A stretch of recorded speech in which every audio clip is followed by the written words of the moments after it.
অসম্ভব। আমি নতুন ফ্ল্যাট কিনেছি কি অন্ধটাকে রাখার জন্য? ভুলে যাস না যাকে তুই অন্ধ বলছিস সে তোর দাদা।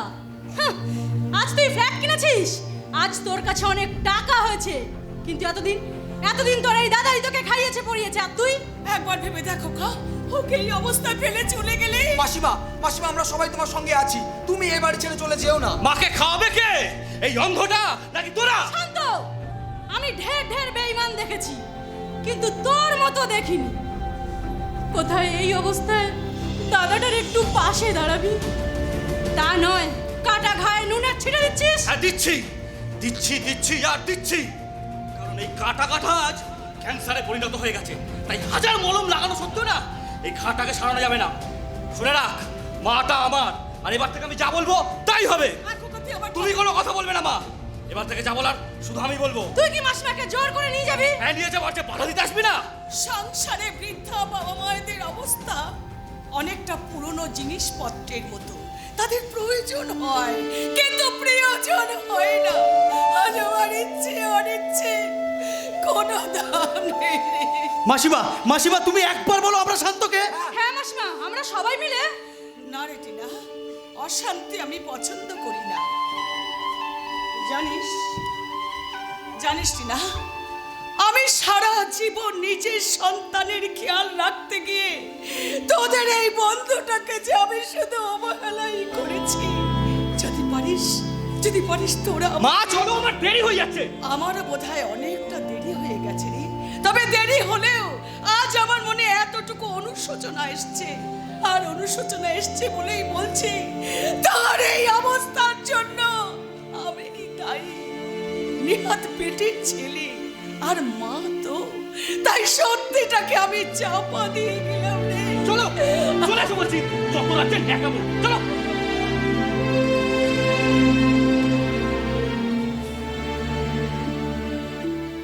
ছোট মা কি চলে গেল? হ্যাঁ গুরু, হ্যাঁ, ওই শালা শান্ত জোর করে নিয়ে চলে গেল মাসিমাকে। কিন্তু মাসিমা কোন সত্যির কথা বললো? কোন সত্যিটাকে চাপা দিয়ে গেল আজ? আমি জানি। তুই জানিস? হ্যাঁ, আমি জানি। ওই অ্যাক্সিডেন্টের আগে আমি তো দেখতে পাচ্ছিলাম, তখন তো দেখলাম যে গাড়িটায় আমার অ্যাক্সিডেন্ট হলো সেই গাড়িটা চালাচ্ছিল অন্য কেউ নয়, আমার ভাই শান্ত। তার মানে ওই শান্তই তোকে গাড়ি চাপা দিয়ে একদম মেরে ফেলতে চেয়েছিল, পারলো না, বড়ার জোরে বেঁচে গেলাম। সেটাই তো ভাবছি, কেন বাঁচলাম আমি। এইভাবে ভেঙে পড়িস না বাদল। আমরা তো সবাই তোর সঙ্গে আছি, তোর জীবন সঙ্গী না হতে পারি, তোর বন্ধু তো। ঠিক বলেছিস টিনা, ঠিক বলেছিস। আর এই অবস্থায় বন্ধু হয়ে বন্ধুর পাশে থাকবো না, তাই কখনো হয়? আজ আমি নামাজ পড়ার সময় আল্লাহকে জিজ্ঞেস করবো, কেন তোমার জীবনে অন্ধকারটা নেমে এলো? দোষ আমার জন্য তো ভাবছিস কেন রে? আমি ভালো আছি, আমি বিন্দাস আছি, আমি খুব ভালো আছি আমি তো ভাবছি আদুরিটার কথা।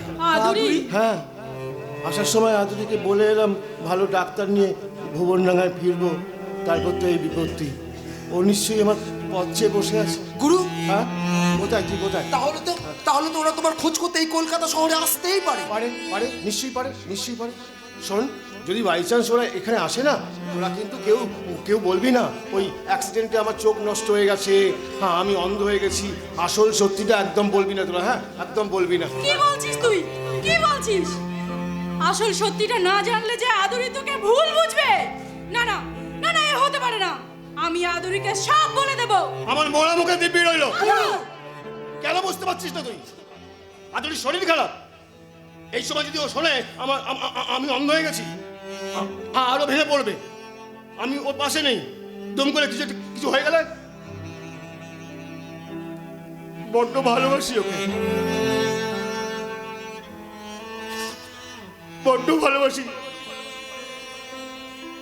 বড্ড কিচ্ছু বলবি না, কিচ্ছু না। তার চেয়ে বরং তোর একটা কাজ কর, তোরা বরং একবার ভুবনডাঙ্গায় যা। ভুবনডাঙ্গায় গিয়ে আদুরিকে মিথ্যে করে বল আমি শহরের ডাক্তার খুঁজছি, পেয়ে গেলে আমি ভুবনডাঙ্গায় ফিরে যাব, ও যেন কোনো চিন্তা না করে। ও যেন কোনো চিন্তা না করে, ও যেন কোনো তুমি এখানে কি করছো সেটা তো দেখতেই পাচ্ছি। আদুরি,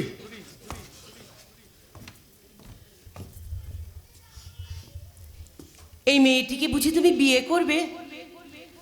ভালো, খুব ভালো।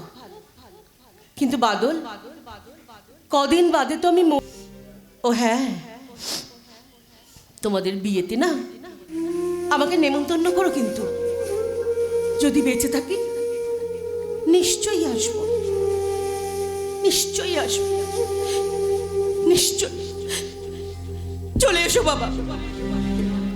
যাবো তো নিশ্চয়ই, কিন্তু তার আগে ওই জানোয়ারটার সাথে একটা বোঝাপড়া করি, তারপর যাব। এই জানোয়ার, বল কেন, কেন আমার মেয়ের জীবনটা নিয়ে এভাবে ছিনিমিনি খেললি কেন? কেন? এ বাবা, আমি কারোর বাবা টাবা নই। আমার ইচ্ছে করছে এই মুহূর্তে তোকে গলা টিপে খুন করে দেই। কেন করছিস? কেন করলি এ কাজ? কি ক্ষতি করেছিল? হ্যাঁ, কি ক্ষতি করেছিল আমার মেয়ে? তোকে তো প্রাণ দিয়ে ভালোবেসেছিল রে আদুরি মা, তাহলে কেন এই কাজটা করলি রে? আমি তো তোকে আমার ছেলের আসনে বসিয়েছিলাম। কেন করলি এ কাজ? কেন করলি? তোর ভালো হবে না রে। আমার মেয়ের চোখের জল তোর যাত্রা পথ পিছিল করে দেবে রে। তুই ভালো থাকবি না, তুই ভালো থাকবি না বাদল। আমি বলে যাচ্ছি, তুই ভালো থাকবি না, তুই ভালো থাকবি না, তুই ভালো থাকবি না, তুই ভালো থাকবি না।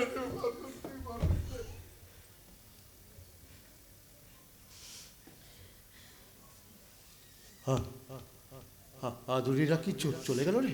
হ্যাঁ গুরু। আমাকে একটা বেইমানির কাঠগোড়ায় দাঁড় করে দিয়ে চলে গেল মেয়েটা। তুই তো আজ সত্যিটাকে বলেই দিতে পারতিস বাদল। হ্যাঁ, একবার বলতে তো গেছিলাম, একবার বলতেও গেছিলাম, কিন্তু শুনলো কই? তার আগেই তো ওই বেইমানির কাঠগোড়াটায় আমাকে দাঁড় করে দিয়ে চলে গেল রে। আমার না সত্যি আজ ডুকরে ডুকরে কাঁদ দিচ্ছে গোচ্ছে রে গুরু, টুকরে টুকরে কাঁদ দিচ্ছে। বাদল,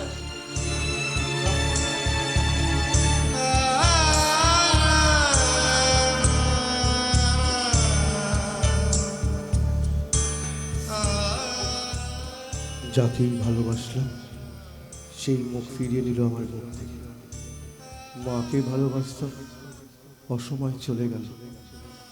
বাবা নতুন মাকে নিয়ে এলো, ভাবলাম বাবা, ছোট মা, ভাই, ওদের সঙ্গে বাকি জীবনটা কাটাবো। বাবাও চলে গেল, আর ছোট মাও মুখ ফিরিয়ে নিল আমার দিক থেকে।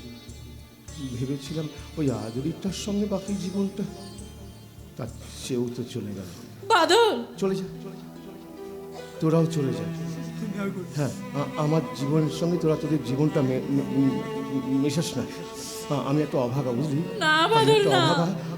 আমার জীবনের সঙ্গে তোদের জীবনটা যদি মেশাস না, আমার মতন তোদেরও ক্ষতি হবে।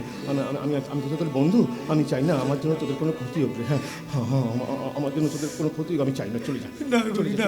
এসব কি বলছো গুরু, কি বলছো? তোমার ছেড়ে কোথায় যাবো? আর নামে যা, কিন্তু যা, যা, আমি আর পারছি না। বললাম তো, আমার সঙ্গে তোরা যদি তোদের জীবনটাকে মেশাস, আমার মতন তোদেরও ক্ষতি হবে। চলে যা। খালি পারলে যাবার আগে না আমাকে একটু বিষ দিয়ে যা। চুপ কর বাদল, এবার তো তুই চুপ কর। চুপই তো করেছিলাম রে, আমি তো চুপ করেই ছিলাম। বল, আমি কি আদুরিকে বলতে পারলাম, আদুরি আমি আর দেখতে পাচ্ছি না? আমি কি আদুরিকে বলতে পারলাম, আদুরি আমার কাছে গোটা পৃথিবীটা অন্ধকার হয়ে গেছে?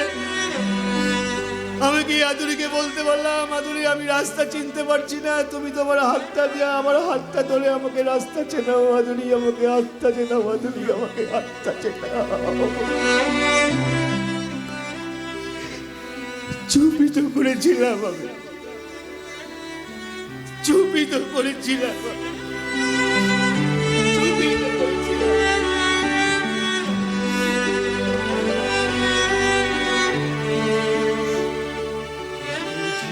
মৃতদেহ দেখেছিস? জীবন্ত মৃতদেহ বাদল, দেখিস নি তো? আমায় দেখ, দুর্ভাগ্যের চিতায় শোয়া আমি একটা জীবন্ত মৃতদেহ রে। না বাদল না। জীবন্ত মৃতদেহ। জীবনের নাম যদি রাখা হয় ফুল, জীবনের নাম যদি রাখা হয় ফুল, স্মৃতির নাম তবে বেদনার ভুল। সবই ভুল, ভুল, সবই ভুল। আমি মানুষ হয়ে মানুষের কাছে আজ হেরে গেলাম ঈশ্বর। আমি মানুষ হয়ে মানুষের কাছে আজকে হেরে গেলাম। আমি মানুষ হয়ে মানুষের কাছে হেরে গেলাম। আমি মানুষ হয়ে মানুষের কাছে হেরে গেলাম।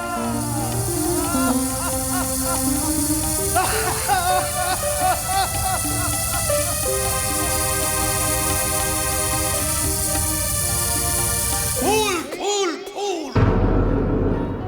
এই পৃথিবীতে তোর জন্ম নেওয়াটাই ভুল হয়েছে রে আদরি। তাই তো সেই ফুলের মাসুল আজ তোকেই দিতে হবে।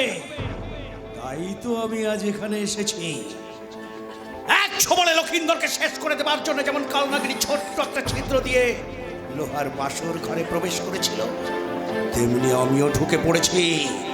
আজ আমি তোকে ছবল মারবো, ছবল। কি ব্যাপার, তুই আবার এসেছিস? তোকে না এখানে আসতে আমি বারণ করেছিলাম, আবার এসেছিস? তবু এলাম, একটু খোঁজ খবর নিতে এলাম। আপনার মেয়ে একটু একটু করে কেমন মৃত্যুর কোলে ঢলে পড়ছে, সেই খোঁজটাই নিতে এলাম গো কর্তা। কষ্ট হচ্ছে তোর জন্য না, আমার খুব কষ্ট হচ্ছে। ওরে, ঘরে হাঁস মুরগি থাকলে তার প্রতিও মানুষের মায়া পড়ে। তোর মনে কি দয়া মায়া মমতা বলে কিচ্ছু নেই রে? কলিযুগ, এটা কলিযুগ কর্তা। এই যুগে মায়া মমতা বিবেক চেতনা এইসব শব্দগুলোর কোনো মূল্য নেই। আজকের দিনের মানুষ স্বার্থপরতার পোশাক পরে শুধু নিজের স্বার্থ সিদ্ধির জন্যই দৌড়চ্ছে। যা, যা, আর দৌড়স না। এরপর কোন দিন দেখবি দৌড়তে দৌড়তে মুখ থুবড়ে পড়েছিস। আমার কথা না ভেবে আপনার কথা ভাবুন কর্তা। আপনার মেয়ে আদুরির কথা ভাবুন। আমার বাবা কি ভাববে না ভাববে সেটা বলার তুই কে রে? ও বাবা, গলার জোর এখনো আছে দেখছি। আরে আমি তো ভেবেছিলাম তোর চোখের নিচে কালি পড়ে যাবে, বিছানায় শুয়ে শুয়ে তুই মৃত্যু যন্ত্রণায় ছটফট করবি, আর আমি তোর মুখে গঙ্গা জল দেব। সত্য। রাগ করছেন কেন কর্তা? আরে যা সত্যি তাই তো বললাম। বেরিয়ে যা, বেরিয়ে যা, এক্ষুনি এই বাড়ি থেকে বেরিয়ে যা রে জানোয়ার। আয় আয় আয়, বেরিয়ে না গেলে কি করবি? মারবি নাকি? কবজির জোর এখনো আছে দেখছি। ও কর্তা, আপনার মেয়ে আবার সুর করে কি যেন বলতো, আমি যাতে নারী না মাধুরী। বাবা বাবা আমি আর সহ্য করতে পারছি না। বাবা বাবা তুমি ওকে বেরিয়ে যেতে বলো। আমি যা সহ্য করতে পারছি না, আমি আর সহ্য করতে পারছি না। বাবা, তুই যেতে হোস না মা, তুই এটি চুপ করে দাঁড়া। আমি দেখছি, আমি দেখছি মা, আমি দেখছি। সত্য, সত্য, সত্য, আমি আমার মেয়ের জন্য সবকিছু করতে পারি। সত্য, সবকিছু করতে পারি। আমি তারাশঙ্কর গায়েন তোমাকে হাত জোড় করে বলছি, তুমি এখান থেকে চলে যাও। আমার মেয়েটা যে বড় অসুস্থ গো, আমার মেয়েটা যে বড় অসুস্থ। যাবো কর্তা, যাবো। তার আগে আপনার মেয়ে কিভাবে শেষ নিঃশ্বাসটা ত্যাগ করে আমি সেটা একটু দেখে যাই। সত্য, সত্য, আমি হাত জোড় করে বলছি, আমার মেয়েটা বড় অসুস্থ। তুমি না বাবা না, বাবা তুমি কি করছো বাবা? ওর মধ্যে একটা জানোয়ারের কাছে তুমি হাত জোড় করছো কেন করছো বাবা? তুমি কি করছো বাবা? তুমি কি করছো? দিদি, কর্তা বাবা কি করছে সিটো আমি জানি নাই। তুমি দূরই কোন যা করা উচিত সিটো কর। ফিলে হিটো ধর আর মার ওকে। সত্য। কি রে, তুইও আবার আমার হাতে পায়ে ধরবি নাকি রে? না রে, আজ তোকে মেরে আমি অশুভ শক্তির বিনাশ করবো রে শয়তান। এই আদুরি সত্য সরে যাও বাবা, সামনে থেকে সরে যাও, শেষ করে ফেল। আমার বাবাকে অপমান করেছিস না, শেষ করে ফেল। আমার মৃত্যু সংবাদ দিতে এসেছিস না? আজ তোর বাড়ির লোকেরা তোর মৃত্যু সংবাদ পাবে।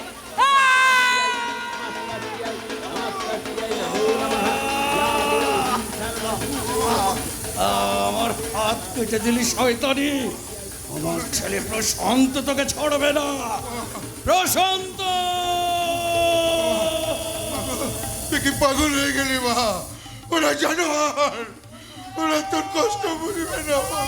কর্তা, এই যে কর্তা, কর্তা এই আমি কি দেখলাম মানে? কি দেখলি রে বাপ? এই ছিলাম এগুলাই বাড়ির ঠিকানা খুঁজছিল। আমি ওদেরকে নিয়ে আসার সময় রাস্তায় দেখলাম ও শালা সত্য কাঁটা হাতে দৌড়াচ্ছে, আর ওর সারা গাটা রক্তে ভরে গেছে। আজ যদি বাবা আমাকে না ধরতো তাহলে আমি ওকে জানে মেরে ফেলতাম। কিন্তু দিদি, এরা কারা? হ্যাঁ, এ তো তোর জামাই দাদার নতুন বউরে সাজি। কি গো, আমার সিঁদুর চুরি করে হয়নি? এ দেখো দেখো, আমার কাছে না এখন আর কিচ্ছু নেই, আবার কি চুরি করতে এসছো? দিদি দিদি আপনি শান্ত হন দিদি, জোরাত করে বলছি আপনি শান্ত হন। আমরা এখানে কেন এসেছি তা যদি আপনি জানতে পারেন আমাদের ভুল বুঝবেন না দিদি। হ্যাঁ দিদি, ও ঠিক বলছে, দয়া করে এত উত্তেজিত হবেন না। আগুনের পাশে থাকা ঘিকে কঠিন হতে বলছো? এটাও কি সম্ভব? জানো জানো বাবা, আমার মনে হয় কি ওই মিথ্যেবাদীটা না এদেরকে পাঠিয়েছে আবার আমাকে নতুন করে মিথ্যের জালে ভাসাবার জন্যে। না দিদি, না, বাদল আমাদের এখানে পাঠায়নি। বাদল তোমাদের পাঠায়নি? না, আপনি দয়া করে একবার বিশ্বাস করুন, ওই বাদল আমাদের এখানে পাঠায়নি, বরং আমরাই বাদলকে লুকিয়ে এখানে এসেছি একটা সত্যি কথা বলার জন্য। ওই মিথ্যেবাদীর নাকি আবার সত্যি কথা? মানছি মানছি দিদি মানছি, ওই বাদলদা মিথ্যে কথা বলে ঢপবাজি মেরে রোজগার করতো, সংসার চালাতো, আর ওই একই কারণে এ বাড়িতেও এসেছিল। হ্যাঁ, কিন্তু আজকে আমরা যা বলতে এসেছি তা মিথ্যে নয়, তা সম্পূর্ণ সত্যি। বলো বলো, কি এমন সত্যি যা বলার জন্যে ওই শহর থেকে তোমরা এই গ্রামে ছুটে এসছো? দিদি দিদি, আপনি টিনাকে ভুল বুঝছেন। মানছি মানছি, টিনা বাদলদাকে মনে মনে ভালোবাসতো, কিন্তু বাদলদা টিনাকে দেখতো শুধু বন্ধুর চোখে। হ্যাঁ দিদি, আর আমি একটা মেয়ে হয়েই বলছি, বাদল আমাকে নয়, বাদল তো আপনাকেই ভালোবাসে। তাই যদি হয়, এতদিন হয়ে গেল বাদল কলকাতায় গেছে ভালো ডাক্তারের খোঁজে, এখনো আসছে না কেন? কারণ আছে, কারণ আছে কাকাবাবু, কারণ আছে। আপনি তো জানেন না, আপনার ম্যানেজার ওই প্রশান্ত, তার ছেলে শান্ত আর বাদলদার সৎ ভাই শান্ত, এই তিনজন মিলে প্ল্যান করে বাদলদাকে পৃথিবী থেকে সরিয়ে দিতে চাইছিল। মানে ওই মানেটাই তো বলার জন্য এত দূর থেকে এখানে ছুটে এসেছি। বাদল গিয়েছিল তো, বাদল শহরে গিয়েছিল আপনার জন্য ডাক্তার খুঁজতে, কিন্তু ওর ভাই শান্ত ওকে নিজে হাতে গাড়ি চাপা দিয়ে মারতে চায়। এসব কি বলছো কি তোমরা? যা বলছি সব সত্যি বলছি। বাদল কোনো রকমে প্রাণে বেঁচে যায় ঠিকই, কিন্তু কিন্তু ও চিরকালের মতো অন্ধ হয়ে যায়। না না, এ হতে পারে না, এ হতে পারে না, এ হতে পারে না। ওরা যা বলছে তা বিলকুল সচ বাত আছে ম্যাডাম। আর এখানে গোবা খুদ আমি আছি, আমি বাদল বাবুকে দেখে চিনতে পারি, আর অ্যাক্সিডেন্টের পর আমি বাদল বাবুকে হাসপাতালে নিয়ে যাই। আর দিদি দিদি ওই বাদলদাকে যে গাড়িটা অ্যাক্সিডেন্ট করেছিল সেটা চালাচ্ছিল আর কেউ না, চালাচ্ছিল সৎ ভাই শান্ত। এই ঘটনার পর আমরা শান্তকে চেপে ধরি, শান্ত সব কিছু আমাদের বলে দেয়, আর পুলিশ শান্তকে গ্রেপ্তারও করেছে। আর এই সমস্ত কথা শোনার পর পাছে আপনি কষ্ট পান, পাছে আপনার শরীরটা আরো খারাপ হয়ে যায়, তাই বাদল সেদিন কিছু বলেনি, আপনাকে কষ্টটা নিজের বুকের মধ্যে আগলে রেখেছিল। আর আমরাও কেউ আপনাকে সত্যিটা বলতে পারিনি দিদি। ও বাবা, ভুল হয়ে বাবা। গেছে মা, বড্ড ভুল হয়ে গেছে রে মা। শুনছো এরা কি বলছে? তুমি শুনছো বাবা? বলছে আমার বাদল নাকি এখন আর চোখে দেখতে পায় না, ও নাকি অন্ধ হয়ে গেছে। না না, এ হতে পারে না, এ হতে পারে না, কিছুতেই হতে পারে না। হে ঈশ্বর, ঈশ্বরে আমি কি করলাম ঈশ্বর? হে আমি কি করলাম? আমি কি করলাম? আর দিদি, আপনার জন্য ডাক্তার খুঁজতে যদি বাদলদা শহরে না যেত তাহলে ওর পৃথিবীটা অন্ধকার হয়ে যেত না। আর আপনিও কি ভুল বুঝলেন দিদি? ভুল করেছি আমি, খুব ভুল করেছি। আমাকে যে এক্ষুনি বাদলের কাছে যেতে হবে, ওর কাছে গিয়ে ক্ষমা চাইতে হবে। হ্যাঁ, এক্ষুনি। বাবা বাবা বাবা কি হচ্ছে মা? ও বাবা, কষ্ট হচ্ছে মা? বাবা বাবা আমার মাথায় যে অসহ্য যন্ত্রণা হচ্ছে বাবা। মাগো, কিচ্ছু হবে না, মা। সারা পৃথিবীটা যে ঘুরছে।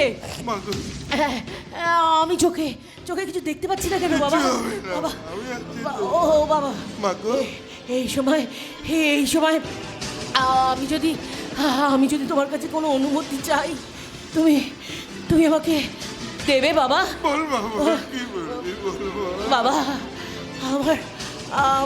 আমার মৃত্যুর পর আমার এই চোখ দুটো তুমি বাদলকে দিয়ে দেবে বাবা। তুই কি বলছিস মা? আর ওকে বলবে ওর এই রংবাজ বউ না, ওই রংবাজি করতে করতে, কিচ্ছু হবে না মা, এই রংবাজি করতে করতে আমি দিচ্ছি রে মা। এই চোখ দুটো কিচ্ছু হবে না মা, ওকে দিয়ে গেছে কিচ্ছু হবে না রে মা। ও মা, কিচ্ছু। ও মা, মা গো, ওই দেখলি তো আবার অজ্ঞান হয়ে গেছে। ঈশ্বর আর কত পরীক্ষা নেবে? আমাকে কষ্ট দিকে, আমার মেয়েটাকে কেন কষ্ট দিচ্ছে? ও মা, মা গো, কথা বল মা, কথা বল। এই, তোরা ধরে রেছিস কেন? মিলু, ডাক্তারকে খবর দে রে। আমার মেয়েটাকে কথা বলছে না। ডাক্তার নিয়ে আসো না, ডাক্তার নিয়ে আয়। আমার মেয়েটাকে কথা বলছে না রে, আমার মেয়েটাকে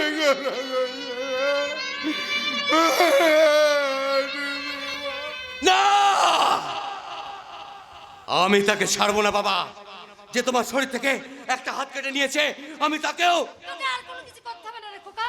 আমি এক্ষুনি খবর পেলাম ওই আদুরি মারা গেছে। আদুরি মারা গেছে তো কি হয়েছে? ওই তারা শঙ্কর তো এখনো বেঁচে আছে। শুধু বেঁচেই নেই, আদুরির শেষ ইচ্ছে অনুসারে তার চোখ দুটো তারাশঙ্কর বাবু ওই বাদল বলে ছেলেটাকেই দিয়ে গেছে। জানি। আজই ডাক্তারও চোখের পট্টি খুলবে, আর সালা বাদল আবার আগের মতো দেখতে পাবে।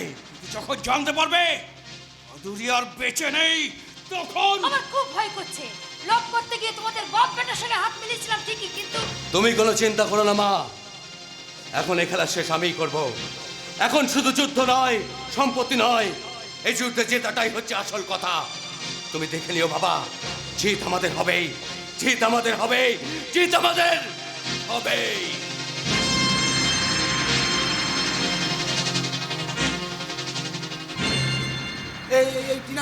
এই টিনা বলছি, কোনো খবর পেলি? না রে, কোনো খবর পাইনি। তবে সুরবিন্দর বাবু নিজেই বাদলের সাথে কেবিনে আছে, আর সঙ্গে ডাক্তারবাবুও আছে। আজকে আমাদের বাদলের চোখের ব্যান্ডেজ খোলা হবে। মানে আমাদের বাদল আবার আগের মতো সব কিছু দেখতে পাবে। কিন্তু আমি ভাবছি অন্য কথা। কি কি কথা? গুরু চোখে দেখতে পাবার পর আগে তো আদুরির কথা জিজ্ঞেস করবে, কিন্তু আদুরি জিতে মারা গেছে, গুরুকে তো বলাই হয়নি। না, এই টিনা শহীদুল, এই গুরুকে একদমই সত্যি কথাটা জানতে দিলে হবে না, বুঝেছিস? একদম কিন্তু জানতে দিলে হবে না। হ্যাঁ রে, বাদল কিন্তু ঘটনাটা জানতে পারলে খুব ভেঙে পড়বে রে। জানতে দিলে হবে না। খুশখবরি আপনাদের জন্য খুশখবরি আছে। আপনাদের বন্ধু আমার চোখে দেখতে পাচ্ছে। বিলকুল সচ বাত আছে। এতক্ষণ তো আমি ওখানেই ছিলাম, একটু পরে আপনাদের বন্ধুখানা চলে আসবে, তখন আপনারা নিজের চোখে দেখে নেবেন। আর হ্যাঁ, ওর রুপিয়ার বন্দোবস্ত হয়েছে। টাকা? হ্যাঁ, এই অপারেশনের জন্য, আদুরির চোখ বাদলের চোখে বসানোর জন্য ওষুধ, টেস্ট, তারপরে হাসপাতালের বিল, এসব খরচা তো বহুত হয়েছে। তা আমি বলেছি পরে দিব, লেকিন পয়সা না দিলে ওরা তো বাদলকে হাসপাতাল থেকে ছাড়বে না। কত টাকা? যত টাকাই হোক সব টাকা আমি দেবো। মাসিমা? হ্যাঁ রে, জানিস বাদল যখন আমাকে সংসার খরচে টাকা দিত, তা থেকে কিছুটা করে আমি জমিয়ে রেখেছি। সেই সব টাকা যে আমি বাদলকে দিতে চাই। মাসিমা, তুমি? হ্যাঁ রে, আমার নিজের ছেলের পাপের প্রায়শ্চিত্ত করতে আমি সব টাকা বাদলকে দেবো। এই আমার বাদল কেমন আছে রে? ভালো আছি মা, খোকা। ভালো আছি গো মা। মা গো, মা না, আমি আবার চোখে দেখতে পাচ্ছি মা, আমি আবার চোখ, এই জানিস হ্যাঁ গুরু, বলো। আমি আমি না আবার চোখে দেখতে পাচ্ছি রে আমি। কিন্তু তোরা আদুরি কোথায়? আদুরিকে খবর দিসনি?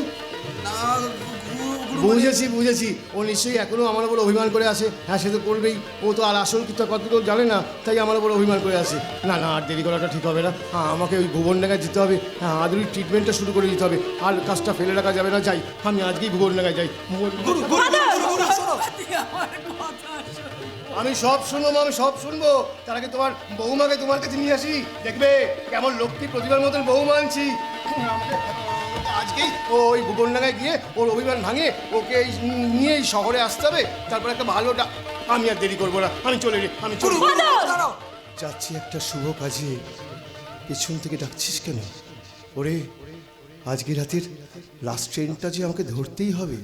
হ্যাঁ, ওই ভুবনডাঙ্গায় যাবার লাস্ট ট্রেনটা আমাকে যে ধরতেই হবে।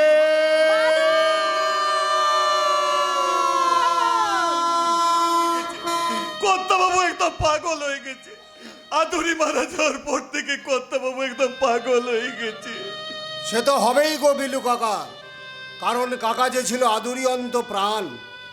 একটা সাজানো গোছানো সংসার চোখের সামনে কেমন ছারখার হয়ে গেল।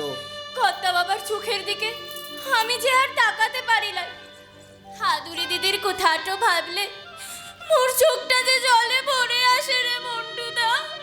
সে তো আসবেই রে সাজি, কারণ আদুরি যে তোকেও খুব ভালোবাসতো। ছোট বোনের মতো তোকে বুকে করে আগলে রাখতো। এই যত নষ্টের মূল হচ্ছে ওই সারা সত্যের ছেলে প্রশান্ত। ও যদি সময় মতো চিকিৎসা শুরু করতো, তাহলে হয়তো আমাদের আজকের এই দিনটা দেখতে হতো না। কর্তাবাবু তো এখনো বিশ্বাসই করতে পারছে না যে আদুরি মারা গেছে, তাই এখনো কর্তাবাবু আদুরি আদুরি বলে ডাকে বেড়াচ্ছে।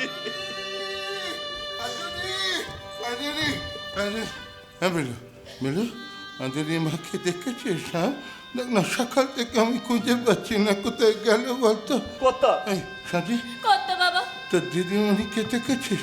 দেখ না, এখনো রান্না চাপাইনি, জোগাড় করিনি। আমি কি খাবো বলতো? আমার কি মনে হয় জানিস, আমার মনে হয় ওই বাদলকে নিয়ে না বড় পুকুরের ধারে গল্প করছে। ওই বাদলের সাথে বিয়ে দেওয়াটাই আমার ভুল হয়েছে। তবে দুজনকে খুব ভালো মানিয়েছে, বলো রে, দুজনকে ভালো। কথা তুমি একটু চুপ করো। কেন চুপ করবো? কেন? এখানে কি কেউ মারা গেছে তার শোক সভা হচ্ছে নাকি? চিৎকার কেন চুপ করবো? কেন শুধু শুধু কষ্ট পাচ্ছ গো কাকা? কেন বাস্তবটাকে মেনে নিতে পারছো না যে তোমার আদুরি আর বেঁচে রে? জানিস বন্ধু, একটু আগে হাতেরি মা আমার জন্মদিন পালন করলো না রে বেলু, আমাকে পায়েস খাওয়ালো। এই সাজি, তোর দিদিমণি গান গাইছিল না, আজকে আমার মিষ্টি বাবার জন্মদিন, আজকে আমার মিষ্টি বাবার আচ্ছা আদুরি মা, আদুরি রে।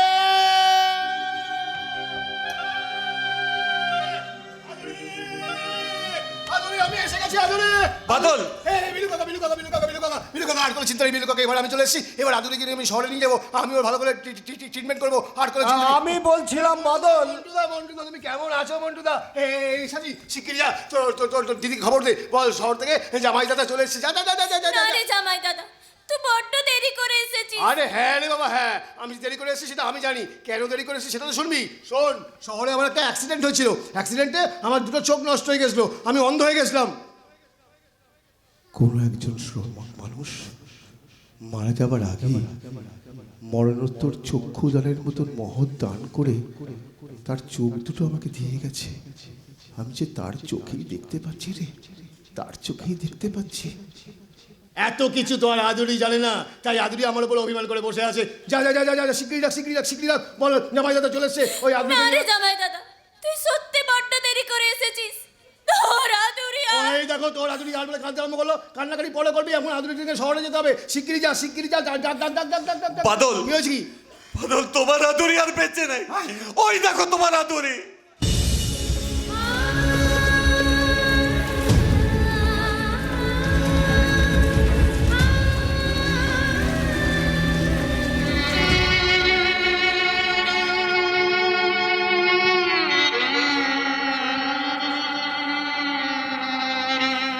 বাদল, তোমার আদুরি তোমাকে ছেড়ে, কাকাকে ছেড়ে, আমাদের সবাইকে ছেড়ে ওই বড় পারে চলে গেছে গো বাদল। পারলি না রে জামাই দাদা, তুই আমার দিদিটাকে আটকে রাখতে পারলি না। সাজে, আমি তো দিদিকে বিনা চিকিৎসায় মরতে বাধ্য করেছি। এই হাতে ডাক্তারি করে অনেকে বাঁচিয়েছি, প্রয়োজনে অনেক মেরেও দিয়েছি। সালা আমার বাবার হাত কাটার বদলে নেবে। কই বে বাদল, কই বাদল?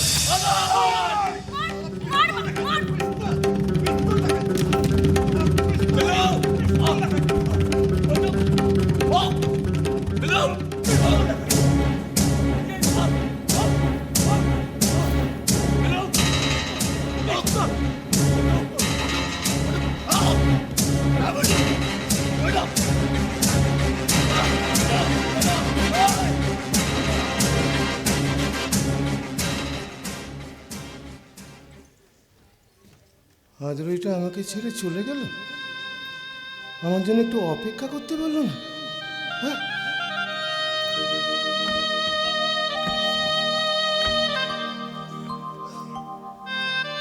এবার আমি কি নিয়ে বাঁচবো? কেনে বাদল, তুমি আদুরির চোখ নিয়ে বাঁচবে? আরে জামাই দাদা, দিদি মারা যাবার আগে ওর চোখ দুটো যে তোকে দিয়ে গেছে রে। না, যে চোখ দিয়ে আমি আদুরিকে আর দেখতে পাবো না, সে চোখ রেখে কোনো লাভ নেই।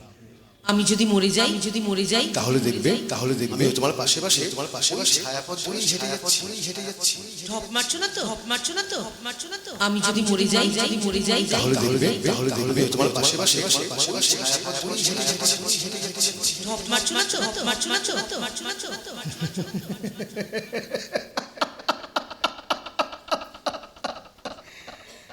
না, ঢপ মারিনি। সারা দুনিয়াকে আমি ঢপ মারলেও তোমাকে আমি ঢপ মারিনি আদুরি। আমি যে তোমাকে কথা দিয়েছিলাম আর মিথ্যে কথা বলবো না, তারপর ভাবলে কি করে আমি তোমাকে ঢপ মারবো? হ্যাঁ, না, আমি তোমাকে ঢপ মারিনি। আচ্ছা, কত দূর গেছে বলো তো? একটু দাঁড়িয়ে যাও, আমি আসছি আদুরি।